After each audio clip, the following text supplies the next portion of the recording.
As I found myself transported into the narrative, I beheld the obstinate antagonist precariously teetering on the edge of the rooftop.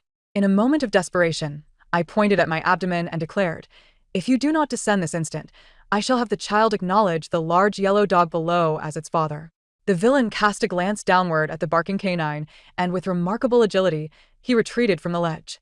I had entered this story with the mission of subduing the malevolent antagonist, who at this moment stood on the precipice, engulfed in despair after his confession to the heroine had been rebuffed. The empty school uniform billowed in the wind, creating a haunting sound.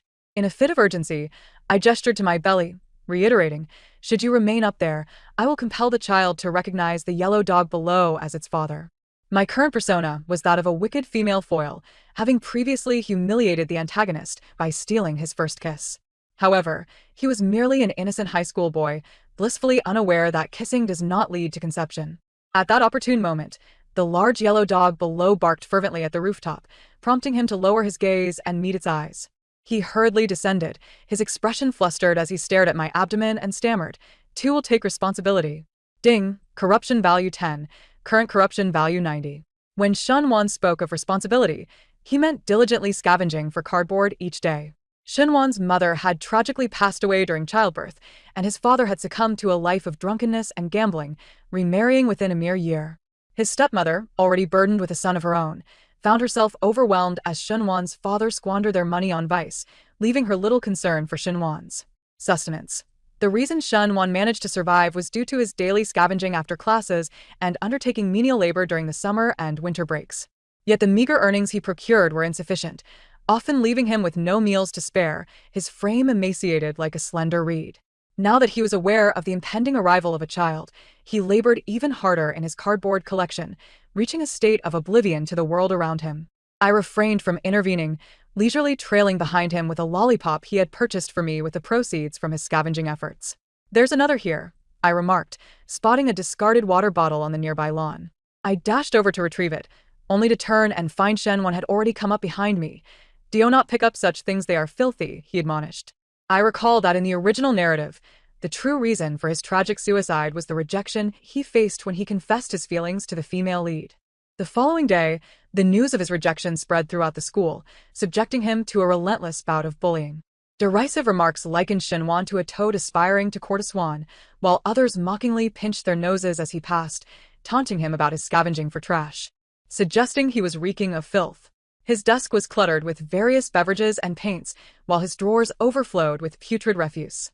As Shunwan bent down, meticulously wiping my fingers with the hem of his clothing, his untrimmed bangs brushed against his lightly curled eyelashes, creating a delicate tremor. My heart stirred, and I called out his name, "Shunwan."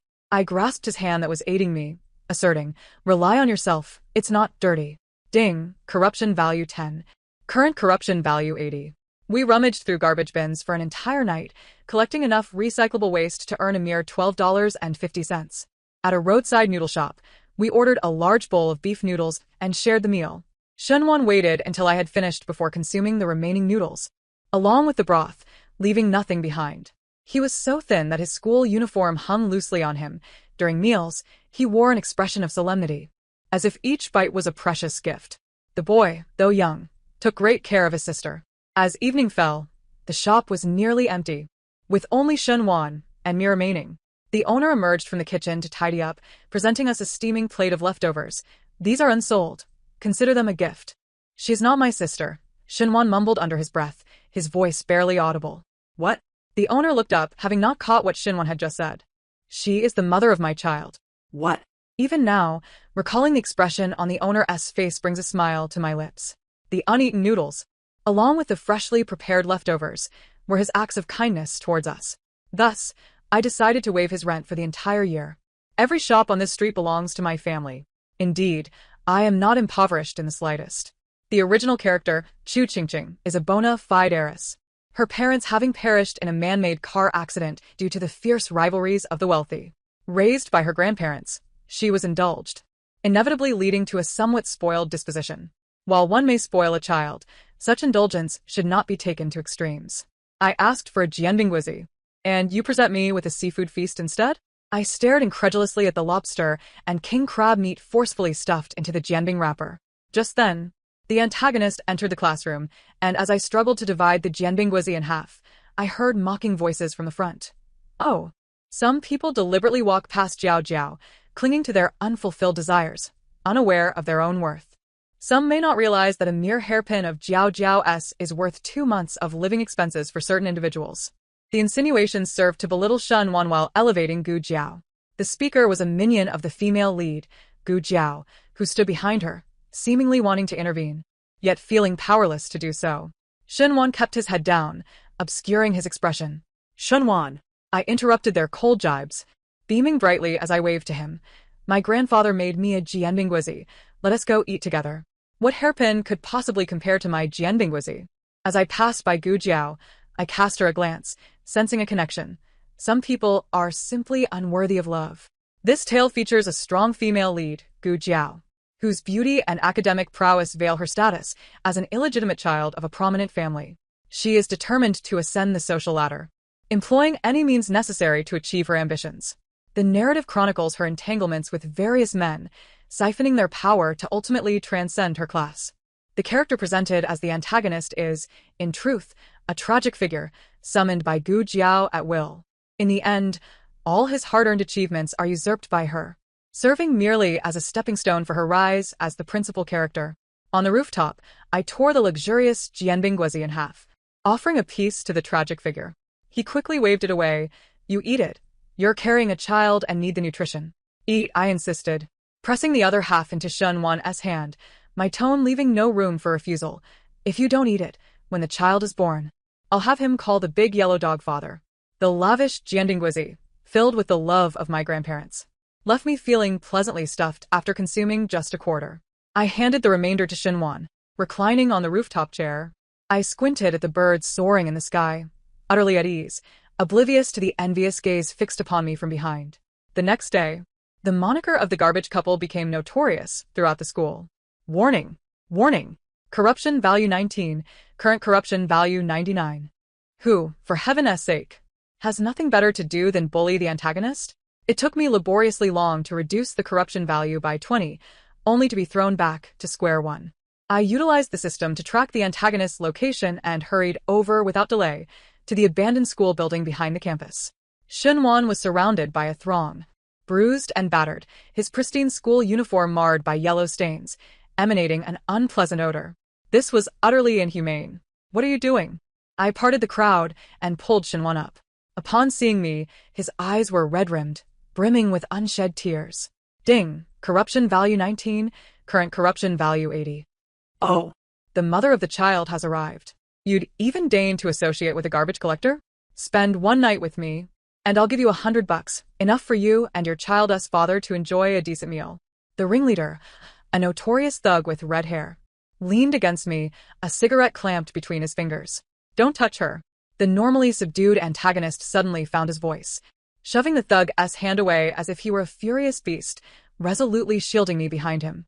I glanced at my belly, pondering the implications. Indeed, a man's weakness can ignite a fierce protectiveness for his offspring. Oh, a toothless dog has learned to bite to protect a bitch? The thug stumbled back, surprised, as he looked at Shen Wan, who bore a smile that belied the cruelty in his eyes. I glared at him, my expression darkening. In the original narrative, this red-haired thug was one of the female lead's admirers. I am genuinely curious about what kind of person the female lead in this world truly is. Brothers, hold him down. I want him to witness his woman. His sentence was cut short as I delivered a swift slap. On my way here, I had sharpened my nails. Now, 5 deep crimson lines marred his face. Shen Wan, those with filthy mouths deserve punishment. Timidity will not elicit mercy. It only serves to embolden the perpetrator's pride in their cruelty. When the teacher arrived, I was straddling the red-haired thug, firmly constricting his neck. Ding, corruption value 10. Current corruption value 70.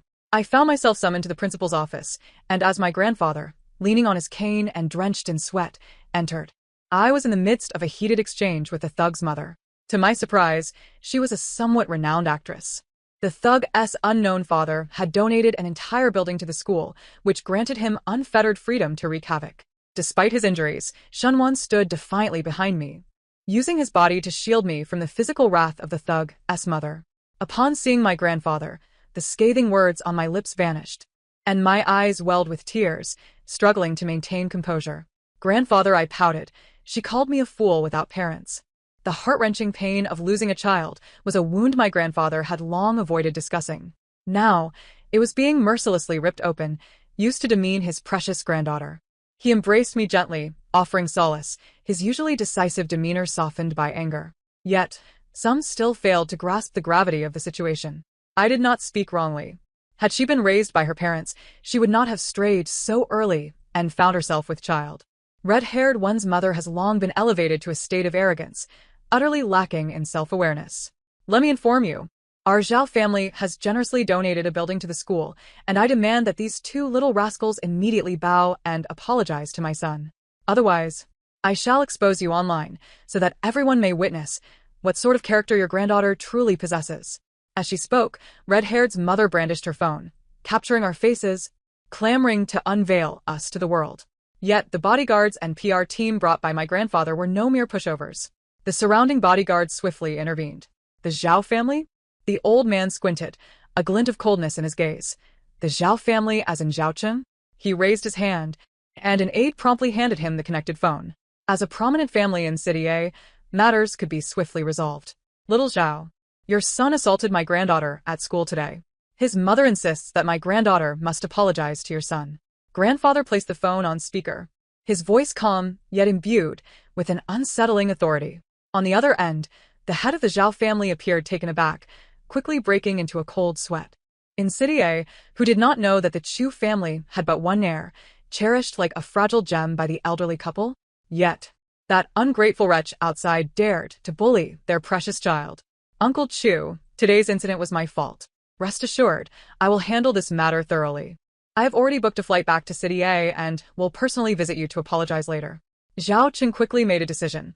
A son could be born anew. But the Zhao family's foundation was irreplaceable. I cast a glance at Red-haired's mother, and suddenly, I chuckled. When the Zhao family visited my home for the new year, she was not the one standing beside them. After all this time, I realized I had been scolding a mere pawn. You cannot treat me this way. The woman seemed to realize, attempting to snatch her phone, but was firmly restrained by my grandfather's bodyguard. The old man's gaze was icy as he addressed the phone, each word deliberate. I intend to ruin her reputation utterly. If you fail to execute this properly, I won't hesitate to deal with the Zhao family as well. Zhao Cheng on the other side nodded and bowed, playing the role of the submissive, while Red-haired and her son finally grasped that they had provoked someone they ought not to have. It must be said, the Zhao family was indeed ruthless in self-preservation, bringing to light the woman's past indiscretions, effectively shattering her career. I heard that she later attempted to confront the Zhao family, demanding recognition for her son, but was met with a broken leg and exiled abroad. As for Zhao Cheng's wife, she was no pushover either. At the Chu family's villa, I sipped milk while Shunwan stood rigid, nervously swallowing. My grandparents scrutinized Shunwan, who had just been cleaned up. Is it true that you kissed our Qingqing? The revelation of my pregnancy led to Shunwan being taken away by my grandparents, who summoned the family doctor to conduct a thorough examination of me. When it was discovered that we had merely shared a kiss, the room erupted in laughter and tears. The next moment unfolded as Shunwan was about to speak, but I raised my hand to save him. It was I who forcibly kissed the child's father. Ding, corruption value 10, current corruption value 60. Watching the flush creep up Shunwan's ears, I couldn't help but find it amusing after that previous debacle. The antagonist now understood that kissing did not lead to pregnancy. What an innocent villain we had here. In the next instant, a magnified elderly face appeared before me, surprise, sorrow, and regret flickering across the old man's features. My grandmother, meanwhile, took Shunwan's hand, examining him closely. Future grandson-in-law. She would certainly keep a watchful eye. What happened to you? It turned out my grandmother had rolled up Shunwan's sleeve, revealing burn marks of varying sizes, some dark and others still red, clearly fresh. My father burned me when he was drunk, Shunwan stammered, his face betraying his discomfort. How wonderful it was. Qingqing's grandparents were truly kind-hearted. They brought him home, bathed him, and provided him with clean clothes. This place felt warm, as if basking in the gentle embrace of sunlight. Yet, he was but a dark, wretched creature, deserving of a life in squalor. They would surely look down upon him, disdainful of his origins and the unshakable stench that clung to him. Yet why did Grandma say nothing and simply pull him into her embrace? That despicable wretch, If he could not provide for a child, he should not have fathered one. Grandma's heart softened as she led Shinwan to the sofa, tenderly rubbing his hand. She adored children, having raised them with great effort, only to lose one. The old lady had consistently engaged in charity, supporting underprivileged children. Unfortunately, the original owner had been foolish, and the company painstakingly built by the elderly couple had ultimately become part of the commercial empire of the male and female leads. Shinwan was left at home to dine, our two small bowls brimming with food. Shinwan remained silent, merely shoving food into his mouth. Just as this tender moment unfolded, it was abruptly interrupted by the hurried arrival of the butler. "Sir, it's bad news. Two individuals have arrived outside." The butler paused, glancing at Shinwan. They appear to be Master Shin's parents, and they are causing a scene at the Chu family's entrance. Shinwan's hand, which had been shoveling rice, froze, his eyes rising, torn by pain and turning crimson. "You both continue to eat. Grandfather and Grandma will go see what's happening." Grandfather cast a glance at Shinwan, saying nothing further. Shinwan nearly buried his head in the bowl, his hands clutching the chopsticks trembling. He knew what sort of dreadful person his father was. Indeed, he could not grasp the light. With a clenched fist, all that was beautiful would slip through his fingers. Outside the Chu family, a man wielded a microphone while a woman cried out for her parents from the ground. Earlier, when the school called for parents, they had not shown up, but now they were quick to arrive. The child they had abandoned had become their precious treasure, once again. They sought to exploit Shinwan, tearing a piece of flesh from the Chu family. "Everyone, come and see. This is the chairman of the Chu group. The teacher said his granddaughter was in a relationship with my son and is now pregnant. Today, the Chu family took my son from school, and we were blocked at the entrance after searching all night. I demand to know what you have done to my son." The man, reeking of alcohol, live-streamed, the camera trained firmly on the faces of the elderly couple. "I have only one son. I beg you, please return him to me. Thanks to Wanga from AAA Building Materials for sending the dragon soaring to the 9 heavens.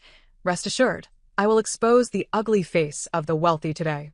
Public opinion quietly began to ferment online. Shinwan burst forth from behind me, snatching the phone from Shun's father and aiming it at his own face. "Hello, everyone. I am Shinwan, son of Shun Tianxi."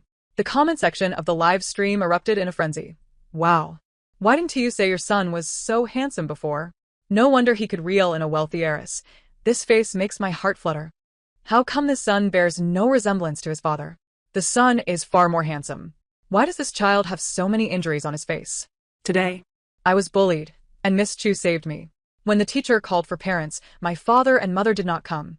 To handle some details and avoid affecting the Chu family, I went to the Chu family with Miss Chu. I never expected to be misunderstood by my parents. I would like to extend my apologies to the Chu family for my parents' actions. Wow, I knew there had to be a reason for those injuries. How could parents ignore their child being beaten like this?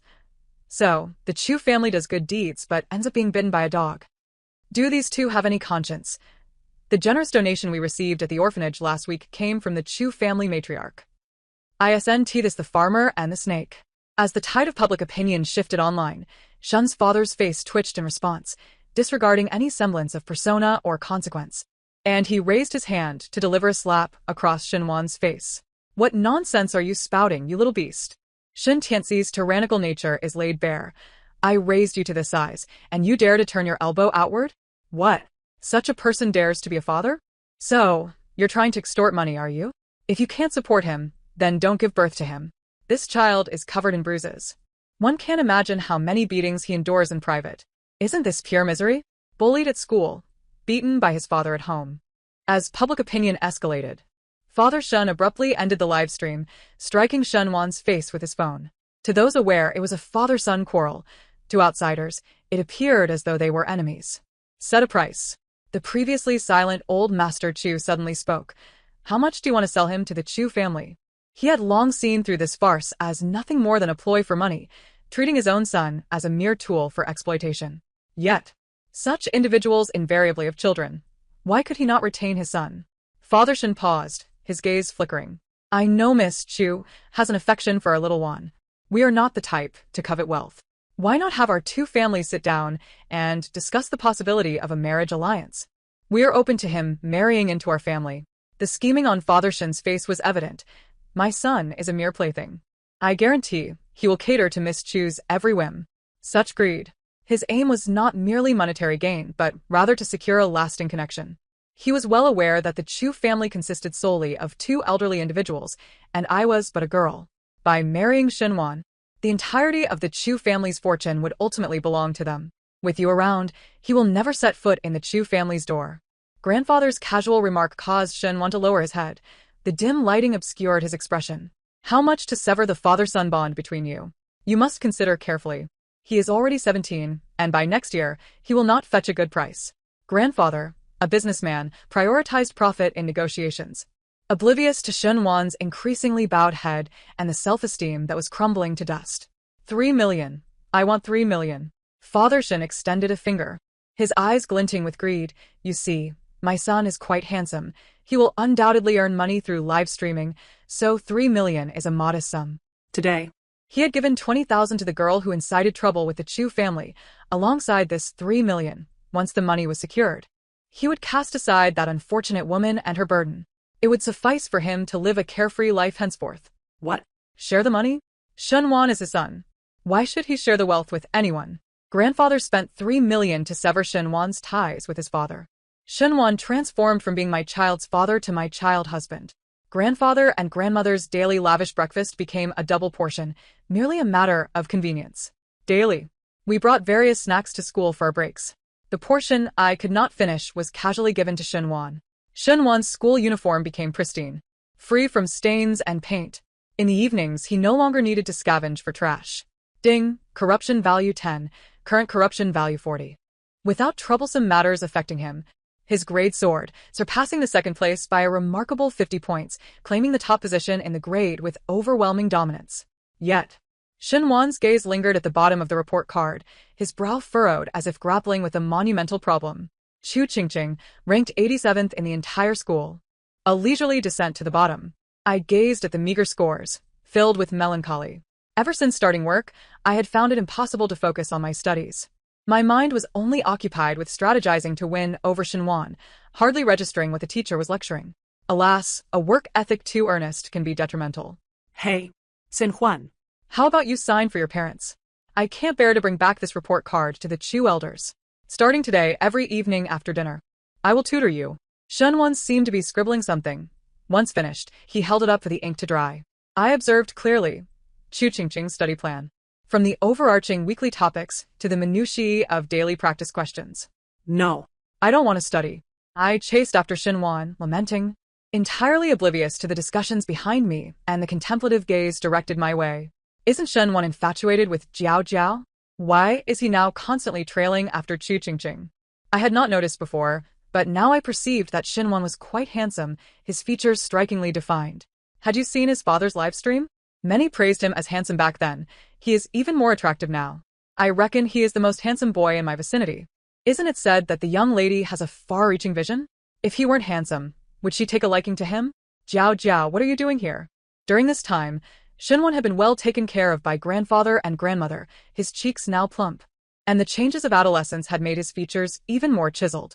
That Gu Jiao truly lacks discernment, allowing me to reap such a great fortune. You can't do anything at all? Xinhuan slammed his pen down onto the paper, unusually exhibiting a hint of irritation. What about the middle school knowledge points? After regaining his composure, Xinhuan rifled through his notes, eventually uncovering the relevant page. He had forgotten much from middle school. I shook my head. Ding, corruption value 1. Current corruption value 41. I had originally slumped in the chair, my body comfortably leaning against the back, but now it felt stiff. Do you know how to draw auxiliary lines for this? I pressed my elbows down, quietly straightening up. Ding, corruption value 1, current corruption value 42.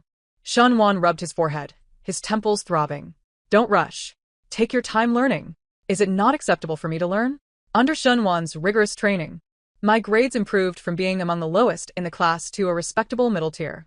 Grandfather and grandmother beamed with joy as they held the report card. However, Xinhuan had developed several new lines on his face from fatigue, looking weary every day. Through Xinhuan's relentless training, I performed admirably on the college entrance examination, gaining admission to a prestigious institution.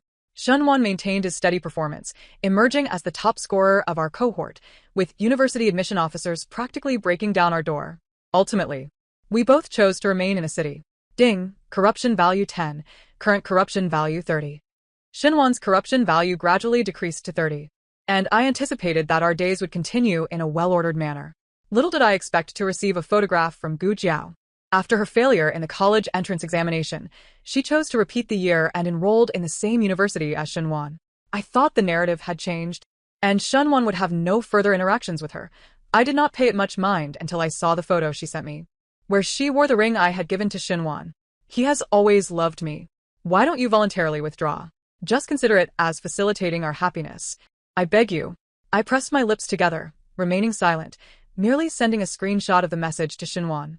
After the college entrance examination, Xinhuan and I had established our relationship. I was now his legitimate girlfriend. I am not the protagonist of a tragic tale. Why should I remain silent? My task was to win over Xinhuan, not to marry him. If he favored another, I could gracefully step aside for his happiness, as long as his corruption value could decrease and allow me to fulfill my mission. I waited an hour before Xinhuan replied. I was just conducting an experiment and didn't have my phone. It was not a gift from me to her. During today's experiment, I took off the ring and placed it in the storage room. I'm on my way home now. I will explain everything when I return. She is not from our major. I don't know how she managed to get in. I will check the surveillance with the gatekeeper soon. I gripped the matching ring that I had removed from my finger, examining it closely under the light before gently tossing it into the trash bin. Gu Jiao. Oh, Gu Jiao, what is it that you truly desire? Xinhuan's school was not far away, and he arrived swiftly, his gaze immediately landing on the ring I had discarded into the trash bin. He paused in silence for a moment, reaching out to retrieve it. After I intervened, he looked at me with reddened eyes, his expression shattered. Why was he crying? You've lost yours too. Let us go buy a matching pair of new ones later. It's truly unfortunate. I cradled Xinhuan's face, using my thumb to wipe away the tear that threatened to fall from the corner of his eye. He seemed so broken, and I felt an overwhelming urge to tease him. Why are you crying? I asked deliberately. Do you think I want to break up with you? Xinhuan remained silent, merely pushing my hand away, his eyes growing even redder. His tears were truly pitiful, evoking a twinge of sympathy within me. I licked away the tear from the corner of his eye, observing the slight lift of his gaze in surprise, and the way his throat bobbed nervously. In a moment of impulse, I pressed my lips against his. In the end, I couldn't recall who had undressed whom first. It was all rather chaotic. The following morning, I nestled in Xinhuan's embrace, watching as he maintained a stoic demeanor while lying to his professor. Professor, I'm feeling a bit unwell today and would like to request a day off. Xinhuan was exceptionally gifted, diligently conducting experiments, and was adored by his professor. Perhaps due to his childhood habit of rummaging through trash, he rarely fell ill and seldom requested time off. Upon hearing that Xinhuan was unwell, the old man appeared somewhat anxious. What's wrong? Where do you feel unwell? Are you in your dormitory? Do you need me to bring you some medicine? Xinhuan, biting his lip in guilt, replied, It's all right, Professor. I've already taken some medicine. I just need to rest for a day. All right. If you're not feeling well, then don't come to the lab. We'll discuss it once you feel better. The poor old man was completely ensnared by his precious student. I shook my head in disbelief, nestled in Xinhuan's arms. What's wrong? I merely shook my head in silence. Why are you shaking your head? Xinhuan wrapped his arm around my shoulder, his eyes flickering with intrigue. Ding, corruption value 10. Current corruption value 20. Gu Jiao's photograph became a catalyst for my relationship with Xinhuan. Upon returning to school, Xinhuan even reviewed the surveillance footage and issued her a warning. Gu Jiao wept profusely in front of the teacher, promising that it would never happen again. Yet, I knew she would not relent. The author of this story had written in the synopsis that the female protagonist was a person who would stop at nothing to achieve her goals. Caution was advised. She aimed to climb higher by stepping on Xinhuan, and she would not give up easily. However, I never anticipated her boldness in targeting the Chu family. By then, she had already nestled herself with the male lead, who was the scion of the Zhou family, married to a woman of equal standing, thus becoming his prized possession. Now, Gu Jiao had matured, adept at stirring trouble. The male lead, in his infatuation, tormented his original wife to the brink of despair. Gu Jiao, leveraging the male lead's influence, infiltrated the Chu family. As my grandparents aged, they bestowed excessive trust upon the older executives within the company. She exploited this trust, creating a breach in the company's finances. This small crack widened under the pressure, and by the time it was discovered, it was beyond repair.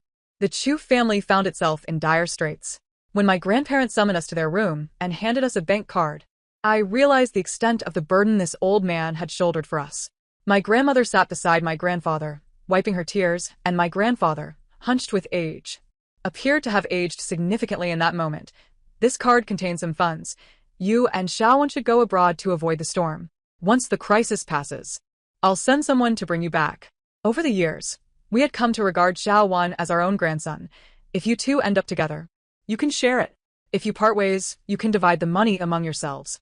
Ding, corruption value 10, current corruption value 10. Grandfather, how much more do we need? I've saved quite a bit over the years, and I can transfer to you tomorrow.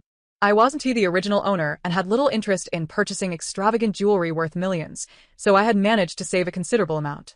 My grandfather did not take the card, merely shaking his head repeatedly, his face etched with bitterness. The hole in the Chu family's finances was far too vast. It was futile. I never expected that after decades of thriving in the business world, he would falter due to internal betrayal. I too had some funds. It should suffice to fill the Chu family's void. Shun Wan, who had remained silent, produced a bank card. We soon learned that he had been quietly building a business over the years and had amassed a significant sum. His contribution would be enough to help the Chu family weather the storm. The male and female lead schemes fell apart, and my grandfather uncovered the miscreants behind the scenes, launching a counterattack against the Zhou family. The male lead faced bankruptcy, and his wife abandoned him. Gu Jiao was not one to endure hardship. At the first sign of the Zhou family's downfall, she hastily sold off the house and jewelry the male lead had bought for her and aligned herself with another suitor. However, this time, I would not let her escape. A fly, no matter how small, can become terribly annoying when buzzing incessantly in your ear. I had someone expose Gu Jiao's misdeeds online, and as the news spread, she was soon cast aside by her new benefactor. After all, there are numerous beautiful women in the world. There was no need to attract such notoriety. She lowered her standards once again, submitting herself to another suitor, as if clinging to men was her essential strategy to achieve her aspirations. Later, I heard that Gu Jiao had become pregnant, though the identity of the father remained unknown. She bore the child, sought someone to take responsibility, but was cast out by the legitimate wife and subsequently ridiculed online. After that, no further news of her surfaced. After graduation, Shun Wan and I married, welcoming a son and a daughter into our lives. My grandparents retired to enjoy their golden years, while I took the reins of the Chu family, employing professionals to assist in its management. Shun Wan's company, bolstered by the Chu family, gradually thrived, garnering him many admirers. Dad, today I want to eat fish-flavored shredded pork. Our daughter exclaimed, leaping into Shun Wan's arms. The current Shun Wan exuded confidence and charm. Who would have thought he once struggled to afford a meal? As for Shun Wan's father, the sum he had initially given him was swiftly exhausted, and after a few attempts to solicit more, we chose to ignore him. It wasn't until he secretly took our child from kindergarten that he crossed a line, prompting Shun Wan to send him abroad. Shun Wan's corruption value had significantly diminished, though some instability lingered. Xiao Yu, I called, you have 10 apples. If you eat one and give your mom 2, how many apples do you have left? Ding. Corruption value 1. Current corruption value 11. 8? Why 8? Shun Wan's voice boomed in my ear. Ding, corruption value 1, current corruption value 12. What about the one you ate? Did it go into the dog's belly? Ding, corruption value 1, current corruption value 13. But Xiaoyu wants to eat too. And mommy hates apples the most, my daughter's plaintive voice chimed in from the side. Ding, corruption value 3, current corruption value 10. Shun Wan sighed in exasperation, seeming like a mad concubine in a cold palace. Life was simple yet blissful. Ding, corruption value 10, current corruption value 0. The passage of time in the task world does not affect the original world, so upon completing my task, I chose not to depart immediately. I lingered until Shun Wan left before deciding to conclude my mission. Closing my eyes, I prepared to exit the world. The cries of my children echoed in my ears. The images of my grandparents, Shun Wan and my son and daughter receded further away, my consciousness gradually blurring. It felt as though I had experienced an interminable dream. My task was complete, and I had earned a substantial reward. It was time to awaken from the dream and return to my own world, a world devoid of Shun Wan. Epilogue 1. In the original world, I was merely an ordinary employee, sharing a similar background with Shun Wan. In my childhood, my parents divorced, and I was entrusted to my father, who subsequently abandoned me to my grandmother. Recently, my grandmother fell ill and required a substantial sum for surgery. Out of necessity, I undertook the task of winning over Shenwan. Fortuitously, the mission was a success, and thankfully, Shenwan harbors affection for me. I received the reward and was able to save my grandmother. The surgery was highly successful, and after a few days, the patient has essentially emerged from life-threatening danger. As the operating room door swung open, the doctor emerged, removing his mask to reveal a visage strikingly similar to that of Shenwan. Epilogue 2. The elderly lady has been somewhat troubled lately. Before her illness, her cheerful and vibrant granddaughter radiated positivity. However, in the wake of her ailment, an unexpected aura of age has enveloped the young girl. Whatever she does resonates with a sense of detachment from life, reminiscent of her elderly companions. The doctor attending to her shares this same aura. Despite possessing a handsome and youthful countenance, he inexplicably exudes a vibe of advanced age. Oh dear. Why are you holding my granddaughter's hand? Let me tell you, I've witnessed such tactics among the elderly gentlemen at the dance squares. Thus concludes the tale. Thank you for listening. If you enjoyed it, please consider subscribing and liking to show your support. Until we meet again for the next story.